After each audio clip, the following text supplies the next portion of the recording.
తద్వారా ఏం జరిగింది అంటే అమెరికా ప్రభుత్వం 50% ట్యాక్స్ ఇండియా మీద మోపితే $50 బిలియన్ అంటే మన భారతదేశం యొక్క బడ్జెట్ 50 లక్షల కోట్లు ఉంటే 5 లక్షల కోట్లు అంటే 10%.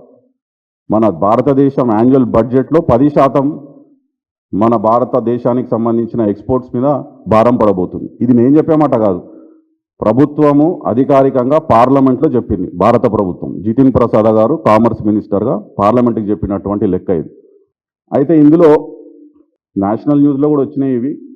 ఈ అంబానీ రిలయన్స్ కంపెనీ ఏదైతే ఇంపోర్ట్ చేసుకుందో 77 మిలియన్ బ్యారెల్స్ ఈ సంవత్సరం, తర్వాత 10 సంవత్సరాలకు సంబంధించి ప్రతిరోజు 5 లక్షల barrels of Russian crude oil import చేసుకొని ఆ క్రూడ్ ఆయిల్ని ఇక్కడ ఇండియాలో రిఫైన్ చేసి మళ్ళా మన వినియోగదారులకు కాదు, బయట దేశాలకు, యూరోపియన్ దేశాలకు, ఏషియాలో ఇతర దేశాలకు ఎక్స్పోర్ట్ చేస్తుంది రిలయన్స్ కంపెనీ. తద్వారా వాళ్ళకు వచ్చిన లాభం ఏంది అంటే ఈ 3 సంవత్సరాలలో $16 బిలియన్, అక్షరాల 1,50,000 కోట్లు, 1,50,000 కోట్లు రిలయన్స్ కంపెనీ.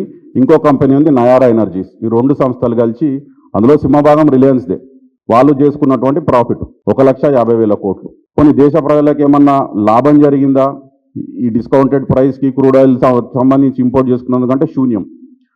మన పెట్రోల్ డీజిల్ ప్రైజెస్ మీద ఒక్క రూపాయి కూడా తగ్గలేదు.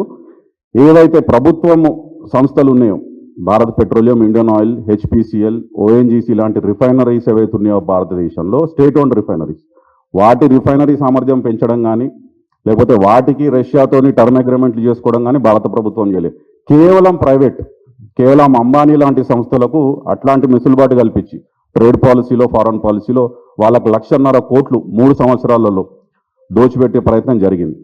తద్వారా ఏం జరిగింది, భారతదేశం మీద 50% ట్రంప్ సర్కార్ భారం మోపింది. భారత ప్రజల మీద, ముఖ్యంగా మ్యానుఫ్యాక్చర్ సెక్టర్ మీద, టెక్స్టైల్స్ మీద, ఆటోమొబైల్ పార్ట్స్ మీద భారతదేశం మీద పెద్ద భారం పడబోతున్నది ఇంకో 4 రోజుల తర్వాత.